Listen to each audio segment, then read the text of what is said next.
For the past year, many people living with COVID-19 or its fallout have been forced to readjust. Our guest had to make her pivot much earlier as a promising graduate student living with a form of muscular dystrophy. What began as a setback for a career in fashion design and marketing led to new challenges, but also new possibilities. And most recently, as a national ambassador for the Muscular Dystrophy Association, along with efforts being honored later this year by Partners for Youth with Disabilities.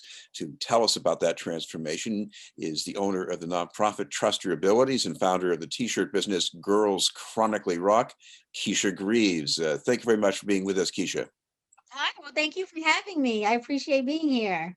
Keisha, I want to start with that name for the t-shirt business, Girls Chronically Rock. What does that mean? What that meant for me is that at the time when I was diagnosed with muscular dystrophy, I always had a passion for fashion. So as you could imagine, I'm just like, what does my future hold? What is going to happen?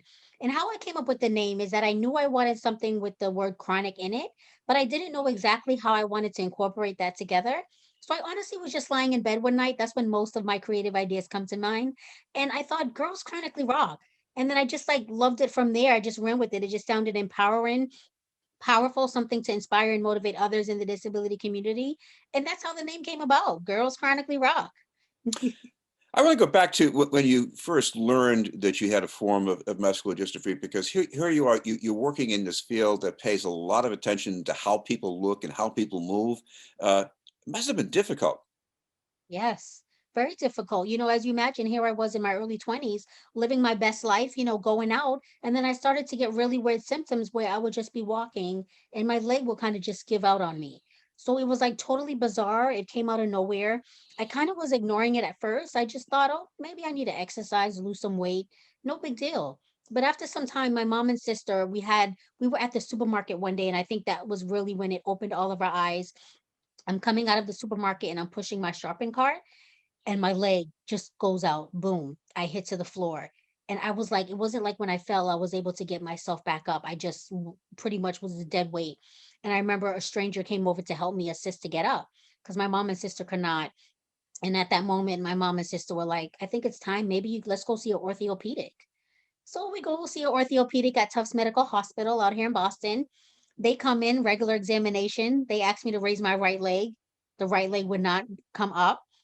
Same with the left leg. So that was the first time I noticed that. And they both kind of looked at each other puzzled. And they're like, I think you need to see a neurologist. So I'm like, okay, still not really thinking anything of it. La di da. We go to a neurologist. I see Catherine Wang. I still see her to this day at Mount Auburn Hospital. And she comes and we just kind of go straight to it. We did testings, EMG, EKG, MRI.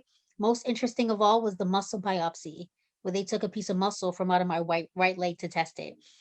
So that was interesting. So from that muscle biopsy, that's when they determined, she was like, Keisha, you have muscular dystrophy. And that's when my life changed. Because I'm like, what is muscular dystrophy? I never heard of it. Nobody in my family seems to have it. And then, like most of us, once we get a symptom, or we try to diagnose ourselves, I run to Google and start Googling all this stuff, muscular dystrophy. And of course, I'm not reading right, not so great things. I'm reading how it affects young boys and how some people may not live a certain lifespan. And I was just thinking, this can't be me. This can't be my life. I don't have muscular dystrophy. So every time I went back to a doctor for a follow up, I was honestly thinking she was going to say, Keisha, we made a mistake. We got the wrong test results. You don't have muscular dystrophy. It was something else. That's what I was thinking in my head. But that wasn't the case. Well, like a lot of people who find they have a health problem, there is a stage of denial. And then Mm. there's this stage of, yes, I do have this problem, but you don't want to be defined by the problem either. So, how did you get over that hurdle? Yes, I was totally, you nailed it. Denial was key. Even as I mentioned, I was doing the fashion work, working at Macy's, working for brands Calvin Klein, Tommy Hilfiger. So as I'm going to work, when it started to progress, I started to use a cane. And when people asked me, I would tell them I sprained my ankle or I was in a car accident instead of just saying muscular dystrophy because it just sounded better to say everything but. Because saying muscular dystrophy for me at the time made it seem too real. So it definitely took some time, and I still take it day by day to this day, but I kind of feel like what helped me was I started blogging, and it was like it took that moment as I started writing my first symptom and story out loud. and typing it at myself. And I'm like, wow, I have muscular dystrophy. It's like it took that moment. Never mind what the doctors were saying. It was like as I was typing it and writing it on the laptop, I'm like, I have muscular dystrophy. That's crazy.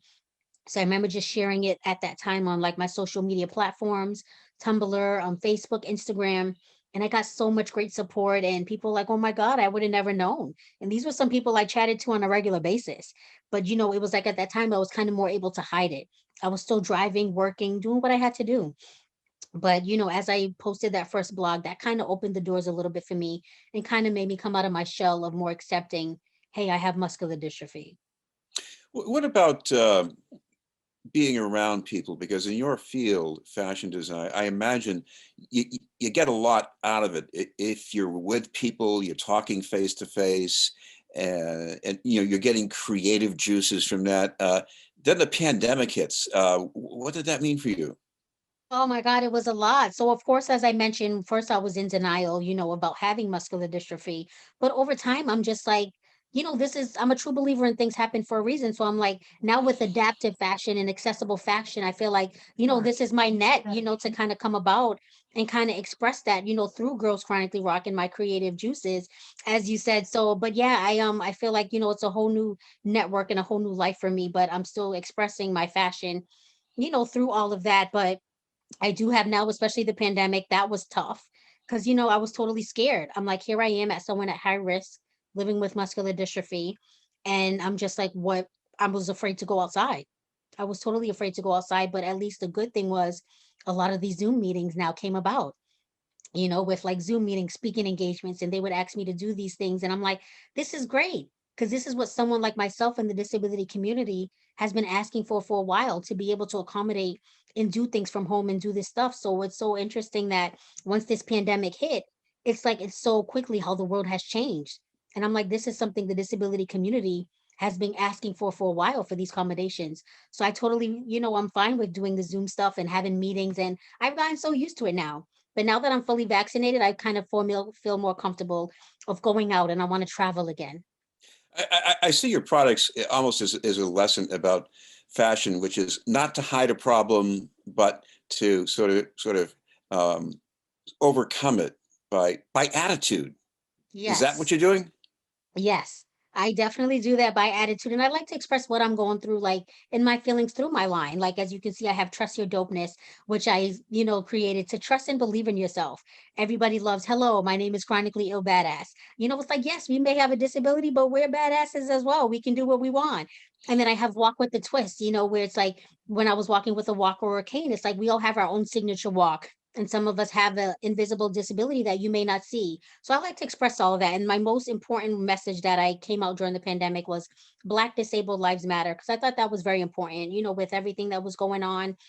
And I just wanted to express that because I'm like, here I am as an African American, plus, have a disability. And it felt like that was important to put on a t-shirt. So I put Black disabled lives matter. And a lot of people seem to like that. Another thing I'm interested in is what keeps you going, because like a lot of people right now going through the pandemic, motivation can wear thin. So what do you do to keep that from happening? I always tell people when I get this question, I'm like, of course, focusing on my business, Girls Chronically Rock is one that keeps me motivated. It keeps me inspiring. And also when I get messages from other people, like on Instagram, Facebook, and they're like, hey, Keisha, I just came across your business or your page. I love what you're doing. Or my friend has muscular dystrophy or lupus. And those kind of messages just keeps me going. Because sometimes you can tell yourself when you're running a business or, you're not sure of something. So when I get those kind of messages, I'm like, oh, like, people are paying attention and they get what Girls Chronically Rock means. Another thing that keeps me sane and motivated, I tell people, is my TV shows. I love watching reality TV. I watch everything from the Kardashians. I love Wendy Williams. I love watching like Chicago Fire. So I watch everything because it's like just knowing, especially if I have a bad day, if I have a fall, knowing I have like a TV show to watch on my DVR that just like keeps me, entertained. Cause it's like I just love watching reality TV. And so yes, my TV shows, I tell people, is what honestly keeps me sane, keeps me going. Well, you're being honored by Partners for Youth with Disabilities, along with being promoted by the Muscular Dystrophy Association. It tells me you've done a lot for those organizations, but maybe they've done a lot for you. How would you describe that? Yes, I mean, I became across Partners Youth of Disability a few years back when I actually met the founder, Regina Snowden, at a disability event.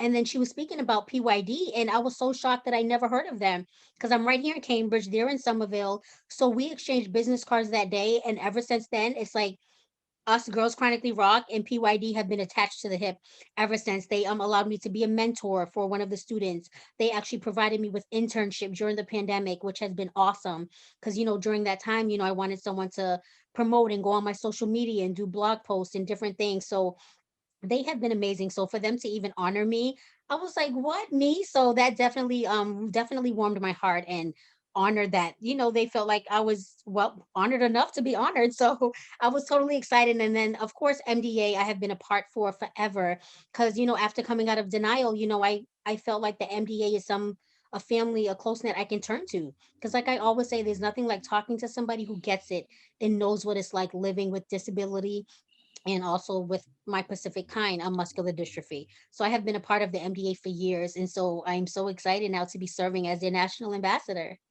Well, I know there are other people out there who also might want to get in touch in some way and learn more about what you're doing. So if they want to tap into that social media, what's the best way for them to find it?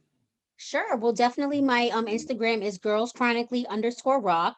I'm also on Twitter, Girls Chronicle Rock, and definitely check out my website, girlschronicallyrock.com. And yeah, Facebook, Keisha, you can totally find me. Please send me a message, send me a friend request because I love to hearing from new people. Great. Well, thank you very much for taking the time to join us. Thank you for having me. I appreciate it.